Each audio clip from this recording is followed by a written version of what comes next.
À Gethsémani. Il était environ 10 heures ce jeudi soir, lorsque Jésus emmena les 11 apôtres de chez Zélie et Marie-Marc pour les reconduire au camp de Gethsémani. Depuis la journée passée avec le Maître dans les collines, Jean-Marc s'était toujours arrangé pour garder un œil vigilant sur Jésus. Ayant besoin de sommeil, Jean avait pris plusieurs heures de repos pendant que le Maître avait été avec ses apôtres dans la salle du haut. Mais, lorsqu'il les entendit descendre, il se ceignit rapidement d'un manteau de lin et les suivit à travers la ville, puis au-delà du ruisseau Cédron jusqu'à leur campement privé adjacent au parc de Gethsémani. Durant toute cette nuit et le lendemain, Jean-Marc resta si près du Maître qu'il fut témoin de tout et entendit une grande partie des paroles que le Maître prononça entre ce moment-là et l'heure de la crucifixion.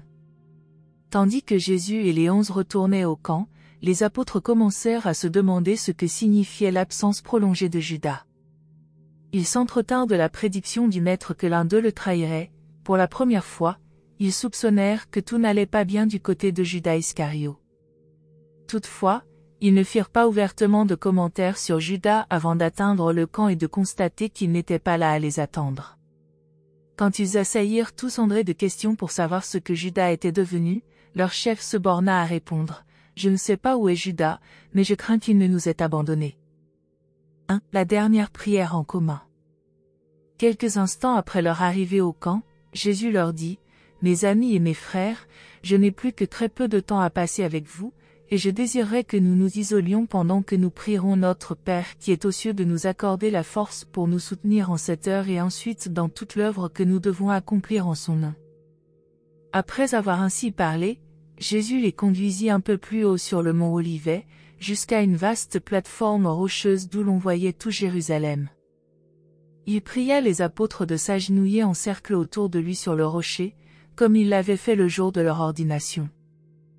Ensuite, debout au milieu d'eux et glorifié dans la douce lumière de la lune, il leva les yeux vers le ciel et pria. « Père, mon heure est venue, glorifie maintenant ton Fils afin que le Fils puisse te glorifier.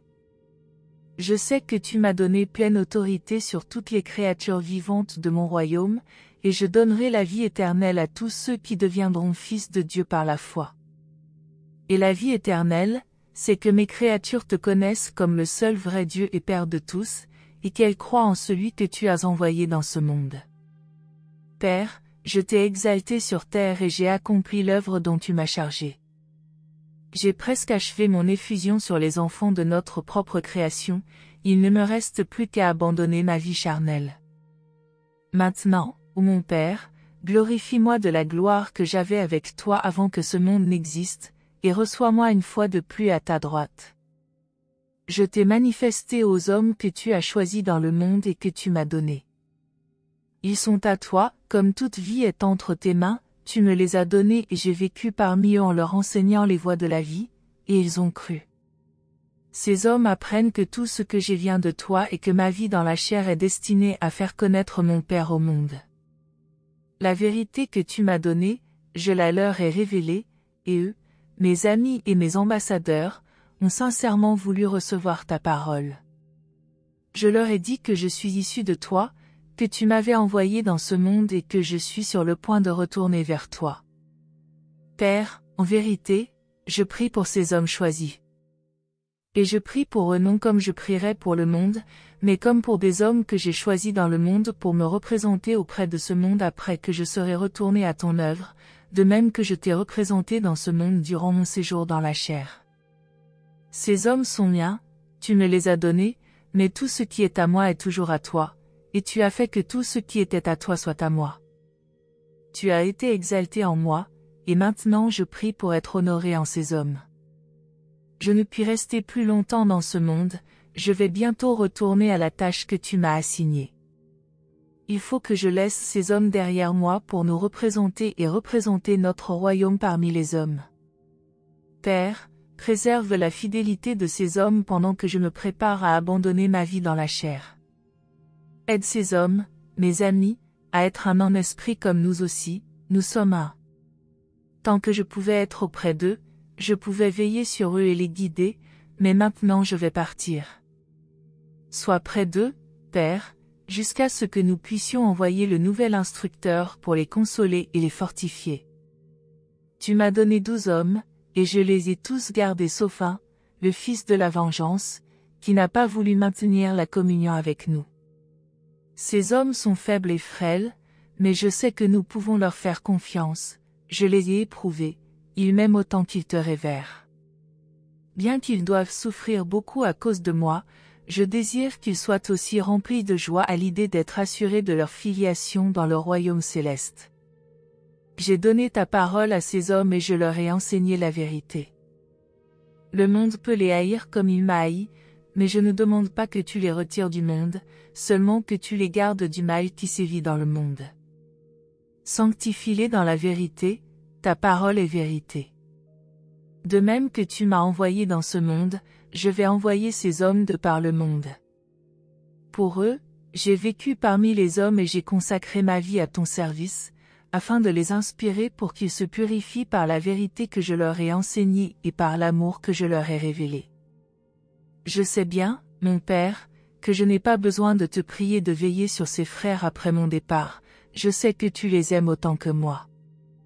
Mais je fais cela pour qu'ils puissent d'autant mieux réaliser que le Père aime les hommes mortels comme le Fils les aime. Et maintenant, mon Père, je voudrais prier non seulement pour ces 11 hommes, mais aussi pour tous les autres qui croient maintenant à l'évangile du royaume ou qui pourront y croire plus tard grâce à la parole du futur ministère de mes apôtres. Je veux qu'ils soient tous un, comme toi et moi, nous ne faisons qu'un. Tu es en moi et je suis en toi, et je désire que ces croyants soient également en nous, que nos deux esprits les habitent.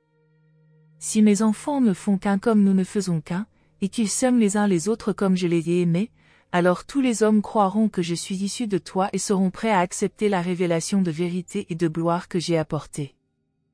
J'ai révélé à ces croyants la gloire que tu m'as donnée. De même que tu as vécu avec moi en esprit, de même j'ai vécu avec eux dans la chair. De même que tu n'as fait qu'un avec moi, de même je n'ai fait qu'un avec eux, et de même le nouvel instructeur ne fera également à jamais qu'un avec eux et en eux. J'ai fait tout cela pour que mes frères dans la chair puissent savoir que le Père les aime comme le Fils les aime, et que tu les aimes comme tu m'aimes.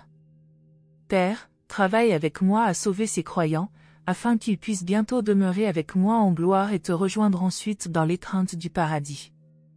Ceux qui servent avec moi dans l'humiliation, je voudrais les avoir auprès de moi en gloire, afin qu'ils puissent voir tout ce que tu as remis entre mes mains comme moisson éternelle de la semence du temps dans la similitude de la chair mortelle. Je désire ardemment montrer à mes frères terrestres la gloire que j'avais avec toi avant la fondation de ce monde. Ce monde te connaît si peu, ô juste Père, mais moi, je te connais, et je t'ai fait connaître à ces croyants, et ils feront connaître ton nom à d'autres générations. Et maintenant, je leur promets que tu seras auprès d'eux dans le monde comme tu as été auprès de moi, ainsi soit-il.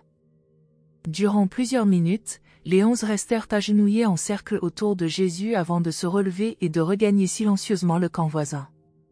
Jésus pria pour l'unité parmi ses disciples, mais il ne désirait pas l'uniformité. Le péché crée un niveau stérile d'inertie mauvaise, mais la droiture nourrit l'esprit créatif de l'expérience individuelle dans les réalités vivantes de la vérité éternelle et dans la communion progressive des divins esprits du Père et du Fils. Dans la communion spirituelle d'un Fils croyant avec le divin Père, il ne peut jamais y avoir de finalité doctrinale ni de supériorité sectaire provenant d'une conscience de groupe. Au cours de cette prière finale avec ses apôtres, le Maître fit allusion au fait qu'il avait rendu manifeste le nom du Père au monde. C'est bien ce qu'il fit en révélant Dieu par sa vie incarnée, qui avait atteint la perfection. Le Père qui est aux cieux avait cherché à se révéler à Moïse, mais ne put aller plus loin que de faire dire « Je suis ». Lorsqu'il fut pressé de se révéler davantage, il dévoila seulement « Je suis ce que je suis ». Mais, lorsque Jésus eut achevé sa vie terrestre, le nom du Père avait été révélé de telle sorte que le Maître, qui était le Père incarné, pouvait dire à juste titre « Je suis le pain de vie. Je suis l'eau vivante. Je suis la lumière du monde. Je suis le désir de tous les âges. Je suis la porte ouverte au salut éternel. Je suis la réalité de la vie sans fin. Je suis le bon berger. Je suis le sentier de la perfection infinie. Je suis la résurrection et la vie. Je suis le secret de la survie éternelle. Je suis le chemin, la vérité et la vie. Je suis le Père infini de mes enfants finis. Je suis le vrai CEP, vous êtes les sarments. Je suis l'espoir de tous ceux qui connaissent la vérité vivante. Je suis le pont vivant qui relie un monde à l'autre. Je suis le lien vivant entre le temps et l'éternité. C'est ainsi que Jésus élargit, pour toutes les générations, la révélation vivante du nom de Dieu. De même que l'amour divin révèle la nature de Dieu, de même la vérité éternelle dévoile son nom dans une mesure toujours croissante. 2. La dernière heure avant la trahison. À leur retour au camp, les apôtres furent extrêmement choqués de ne pas y trouver Judas. Tandis que les 11 s'engageaient dans un débat animé au sujet de la traîtrise de leurs compagnons apôtres, David Zébédée et Jean-Marc prirent Jésus à part et lui révélèrent qu'ils avaient surveillé, depuis plusieurs jours, les agissements de Judas et savaient que Judas avait l'intention de le livrer traîtreusement aux mains de ses ennemis. Jésus les écouta, mais se borna à répondre, « Mes amis, rien ne peut arriver au Fils de l'homme à moins que le Père qui est aux cieux ne le veuille. Que votre cœur ne soit pas troublé, toutes choses concourront à la gloire de Dieu et au salut des hommes. » L'attitude sereine de Jésus s'altérait. Dans l'heure qui suivit, il devint de plus en plus grave et même triste. Les apôtres étaient très agités et répugnaient à rentrer dans leur tente, même quand le Maître lui-même les en priait. Au retour de son entretien avec David et Jean-Marc, il adressa ces dernières paroles au groupe des 11 en disant, « Mes amis, allez vous reposer. Préparez-vous au travail de demain. Rappelez-vous que nous devrions tous nous soumettre à la volonté du Père qui est aux cieux. Je vous laisse ma paix. » Ayant ainsi parlé, il les invita à regagner leur tente. Alors qu'ils s'éloignaient, il appela Pierre, Jacques et Jean en leur disant, « Je désire que vous restiez un moment auprès de moi. » Les apôtres s'endormirent uniquement parce qu'ils étaient littéralement épuisés. Depuis leur arrivée à Jérusalem, ils n'avaient jamais eu leur compte de sommeil.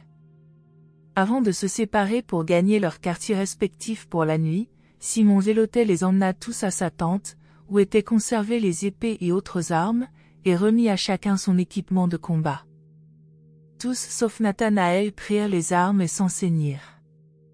En refusant de s'armer, Nathanaël dit, « Mes frères, le Maître nous a dit à maintes reprises que son royaume n'est pas de ce monde et que ses disciples ne devraient pas combattre par l'épée pour l'établir.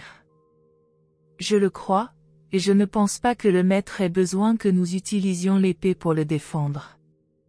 Nous avons tous été témoins de sa puissance et nous savons qu'il pourrait se défendre contre ses ennemis s'il le désirait. S'il ne veut pas leur résister, c'est parce que cette ligne de conduite représente sa façon de chercher à accomplir la volonté de son Père. Je prierai, mais je ne tirerai pas l'épée. » Après avoir entendu la harangue de Nathanaël, André rendit son épée à Simon Zéloté. 9 d'entre eux restèrent donc armés quand ils se séparèrent pour la nuit. Leur ressentiment contre le fait que Judas était un traître éclipsait, pour le moment, toute autre préoccupation dans le mental des apôtres. Le commentaire du Maître sur Judas au cours de la dernière prière avait ouvert leurs yeux sur le fait qu'il les avait abandonnés. Lorsque les 8 apôtres se furent finalement retirés dans leur tente, tandis que Pierre, Jacques et Jean se tenaient prêts à recevoir les ordres du Maître, Jésus dit à David Zébédée, « Envoie-moi ton messager le plus rapide et le plus sûr. » David lui amena un certain Jacob, jadis coureur au service des messages de nuit entre Jérusalem et Bethsaïde. Jésus, s'adressant à lui, dit, « Rends-toi en toute hâte auprès d'Abner à Philadelphie et dis-lui, le Maître t'envoie ses souhaits de paix et dit que l'heure est venue où il va être livré aux mains de ses ennemis qui le mettront à mort, mais il ressuscitera d'entre les morts et apparaîtra bientôt avant d'aller auprès du Père. Il te donnera alors des directives jusqu'au moment où le nouvel instructeur viendra vivre dans votre cœur. » Lorsque Jacob eut répété le message à la satisfaction du Maître, Jésus le dépêcha en disant, « Ne crains rien de ce que les hommes pourraient te faire, Jacob, car cette nuit un messager invisible courra à tes côtés. » Jésus se tourna ensuite vers le chef des visiteurs grecs qui campait avec eux et lui dit, « Mon frère, ne sois pas troublé par ce qui va arriver, car je t'en ai déjà averti. Le Fils de l'homme sera mis à mort à l'instigation de ses ennemis, les chefs des prêtres et les dirigeants des Juifs, mais je ressusciterai pour rester un peu de temps avec vous avant d'aller auprès du Père. Quand tu auras vu tout cela se passer, glorifie Dieu et fortifie tes frères. Dans des circonstances ordinaires, chacun des apôtres aurait souhaité personnellement bonne nuit au Maître, mais, ce soir-là, ils étaient si préoccupés de la soudaine réalisation de la désertion de Judas et si émus par la nature insolite de la prière d'adieu du Maître, qu'ils se bornèrent à écouter sa salutation d'adieu et partirent en silence. Au moment où André le quitta cette nuit-là, Jésus lui fit la recommandation suivante. « André, fais ce que tu peux pour garder tes frères ensemble jusqu'à ce que je revienne vers vous après avoir bu cette coupe. Fortifie tes frères, puisque je t'ai déjà tout dit. Que la paix soit avec toi. » Aucun des apôtres ne s'attendait à ce qu'il arrivât quelque chose d'extraordinaire cette nuit-là, car il était déjà très tard.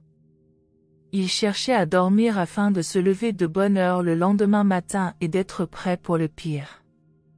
Ils pensaient que les chefs des prêtres essaieraient d'appréhender leur maître le matin de bonne heure, car on ne faisait jamais de travail profane l'après-midi du jour de la préparation de la Pâque. Seuls David, Zébédée et Jean-Marc comprirent que les ennemis de Jésus allaient venir avec Judas cette nuit même. David s'était arrangé pour prendre la garde de nuit sur la piste supérieure qui conduisait à la route de Béthanie à Jérusalem, tandis que Jean-Marc devait veiller le long de la route montant du Cédron à Gethsémani. Avant de partir pour sa mission volontaire de sentinelle avancée, David prit congé de Jésus en disant « Maître, j'ai eu grande joie à servir auprès de toi. Mes frères sont tes apôtres, mais je me suis réjoui de faire les moindres choses comme elles devaient l'être, et je te regretterai de tout mon cœur quand tu seras parti. » Jésus lui répondit « David, mon fils, les autres ont fait ce qui leur avait été ordonné, mais c'est de ton propre cœur que tu as rendu service, et j'ai bien remarqué ta dévotion.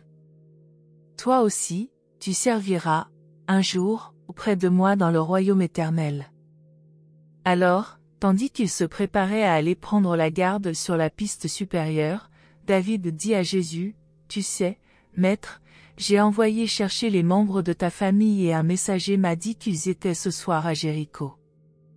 Ils seront ici demain matin de bonne heure, car il serait risqué de monter de nuit par ce chemin dangereux. » Jésus abaissant le regard sur David dit simplement, « Qu'il en soit ainsi, David. » Lorsque David fut monté à son poste sur le mont Olivet, Jean-Marc prit sa garde près de la route qui descendait le long du ruisseau vers Jérusalem. Il serait resté à ce poste s'il n'avait été tenaillé par le désir d'être près de Jésus et de savoir ce qui se passait. Peu après que David l'eut quitté et qu'il eut observé Jésus se retirant avec Pierre, Jacques et Jean dans un proche ravin, Jean-Marc fut tellement dominé par sa dévotion et sa curiosité conjuguée qu'il abandonna son poste de sentinelle et les suivit en se cachant dans des buissons. De là, il put voir et entendre tout ce qui se passa durant ces derniers moments dans le jardin et juste avant l'apparition de Judas et des gardes armés venus pour arrêter Jésus. Pendant que tous ces événements se déroulaient au camp du Maître, Judas Iscario conférait avec le capitaine des gardes du Temple, qui avait rassemblé ses hommes avant de partir pour procéder à l'arrestation de Jésus sous la direction du traître. 3. Seul à Gethsémani. Quand tout fut silencieux et tranquille dans le camp, Jésus emmena Pierre, Jacques et Jean, et leur fit remonter, sur une courte distance, un proche ravin où il était souvent allé auparavant prier et communier. Les trois apôtres ne purent s'empêcher de constater que Jésus était profondément accablé, jamais auparavant ils n'avaient vu leur maître aussi triste et abattu. En arrivant à l'endroit de ses dévotions, il leur demanda de s'asseoir et de veiller avec lui pendant qu'il s'éloignait à la distance d'un jet de pierre pour prier. Tombant face contre terre, il pria, « Mon Père, je suis venu dans ce monde pour faire ta volonté et je l'ai faite. Je sais que l'heure est venue d'abandonner ma vie dans la chair, et je ne m'y dérobe pas, mais je voudrais savoir si c'est bien ta volonté que je boive cette coupe.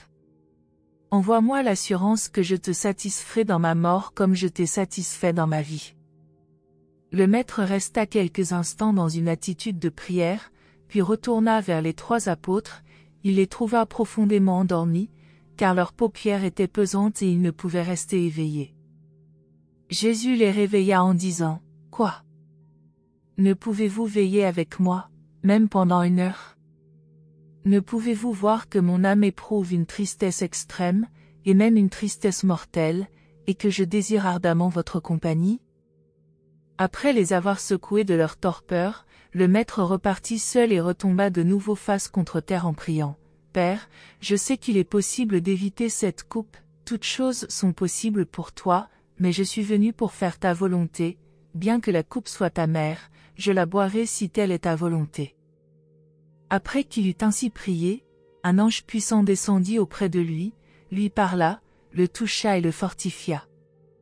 Quand Jésus retourna s'entretenir avec les 3 apôtres, il les trouva de nouveau profondément endormis. Il les réveilla en leur disant, « En cette heure, j'ai besoin que vous veilliez et que vous priez avec moi, et vous avez bien besoin de prier pour ne pas succomber à la tentation, pourquoi donc vous endormez-vous quand je vous quitte ?» Ensuite, le maître se retira une 3e fois à l'écart et pria, « Père, tu vois mes apôtres endormis, étends ta miséricorde sur eux. En vérité, l'esprit est prompt, mais la chair est faible. Et maintenant, ô Père, si cette coupe ne peut s'éloigner, alors je la boirai. Que ta volonté soit faite et non la mienne. » Lorsqu'il eut fini de prier, il resta pendant un instant prostré sur le sol.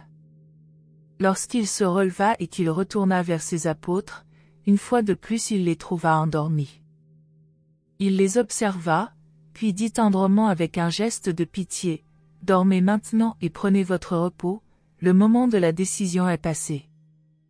Voici venir l'heure où le Fils de l'homme va être trahi et livré aux mains de ses ennemis. » Puis il se baissa pour les secouer et les réveilla en disant, « Debout, retournons au camp, car voici que celui qui me trahit est à portée de la main, et l'heure est venue où mon troupeau va être dispersé.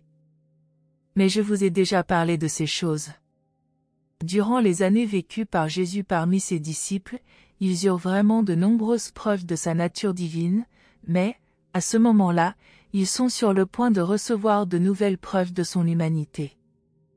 Juste avant la plus grande révélation de sa divinité, sa résurrection, il faut maintenant que surviennent les plus grandes preuves de sa nature humaine, son humiliation et sa crucifixion. Chaque fois que Jésus avait prié dans le jardin, sa nature humaine avait, par la foi, saisi plus fermement sa divinité, sa volonté humaine s'était plus complètement unifiée avec la volonté divine de son Père. Parmi d'autres paroles que lui avait dites le puissant ange, se trouvait le message que le Père désirait voir son Fils terminer son effusion terrestre en passant par l'expérience que la créature a de la mort, exactement comme toutes les créatures mortelles doivent faire l'expérience de la dissolution matérielle en passant de l'existence dans le temps à la progression dans l'éternité. Plus tôt dans la soirée, il n'avait pas paru si difficile au Maître de boire la coupe, mais, tandis que le Jésus humain disait adieu à ses apôtres et les envoyait se reposer, l'épreuve devenait plus terrible. Jésus éprouvait le flux et le reflux naturel des sentiments communs à toute expérience humaine. À ce moment-là, il était fatigué de son travail, épuisé par les longues heures d'efforts assidus et d'anxiété douloureuse au sujet de la sécurité de ses apôtres. Bien que nul mortel ne puisse prétendre saisir les pensées et les sentiments du Fils incarné de Dieu à un moment comme celui-là, nous savons qu'il éprouva une grande angoisse et souffrit d'une tristesse indicible, car la sueur coulait à grosses gouttes sur son visage. Il était enfin convaincu que le Père avait l'intention de laisser les événements naturels suivre leur cours, et il était pleinement décidé à ne pas recourir, pour se sauver, à son pouvoir souverain de chef suprême d'un univers. Les armées assemblées d'une immense création planaient maintenant au-dessus de cette scène sous le commandement temporaire conjoint de Gabriel et de l'ajusteur personnalisé de Jésus. Les chefs divisionnaires de ces armées célestes ont été avertis à maintes reprises de ne pas s'immiscer dans ces opérations terrestres, à moins que Jésus lui-même ne leur ordonne d'intervenir. L'expérience de sa séparation d'avec les apôtres exerçait une grande tension sur le cœur humain de Jésus, cette tristesse d'amour l'accablait et lui rendait plus difficile d'affronter en pleine connaissance de cause une mort semblable à celle qu'il attendait. Il se rendait compte de la faiblesse et de l'ignorance de ses apôtres, et craignait de les abandonner. Il savait bien que l'heure de son départ était arrivée, mais son cœur humain cherchait ardemment à découvrir s'il n'y avait pas d'issue possible pour échapper à cette terrible épreuve de souffrance et de chagrin. Après que son cœur eut ainsi cherché une échappatoire sans y parvenir, il accepta de boire la coupe. Le mental divin de Michael savait qu'il avait fait de son mieux pour les 12 apôtres, mais le cœur humain de Jésus eût souhaité que davantage eût été fait avant de les laisser seuls dans le monde. Le cœur de Jésus était broyé. Il aimait sincèrement ses frères, il était séparé de sa famille charnelle, l'un de ses associés choisis le trahissait, le peuple de son père Joseph l'avait rejeté et avait scellé ainsi son propre destin en tant que peuple chargé d'une mission spéciale sur terre. Son âme était torturée par son amour déçu et sa miséricorde rejetée. Il s'agissait d'un de ces moments terribles dans la vie d'un homme, où tout semble l'accabler avec une cruauté écrasante et une angoisse affreuse. La nature humaine de Jésus n'était pas insensible à cette situation de solitude personnelle, d'opprobre public et d'échec apparent de sa cause. Tous ces sentiments pesaient sur lui avec une lourdeur indescriptible. Dans cette grande tristesse, son mental revint à l'époque de son enfance à Nazareth et de ses premiers travaux en Galilée. Au moment de cette grande épreuve, de nombreuses scènes agréables de son ministère terrestre se présentèrent à son mental. Grâce à ses vieux souvenirs de Nazareth, de Capharnaüm, du mont Hermon et du lever et du coucher de soleil sur la scintillante mer de Galilée, il parvint à se calmer tout en fortifiant et en préparant son cœur humain à rencontrer le félon qui devait si prochainement le trahir. Avant l'arrivée de Judas et des soldats, le maître avait pleinement repris son équilibre habituel. L'esprit avait triomphé de la chair, la foi s'était affirmée supérieure à toutes les tendances humaines à craindre ou à entretenir des doutes. L'épreuve suprême de la pleine réalisation de la nature humaine avait été affrontée et passée d'une manière satisfaisante. Une fois de plus, le Fils de l'homme était prêt à faire face à ses ennemis avec sérénité et avec la pleine assurance qu'il était invincible en tant que mortel voué sans réserve à faire la volonté de son Père. Merci de nous avoir rejoints aujourd'hui, et je vous retrouve bientôt pour une nouvelle exploration passionnante.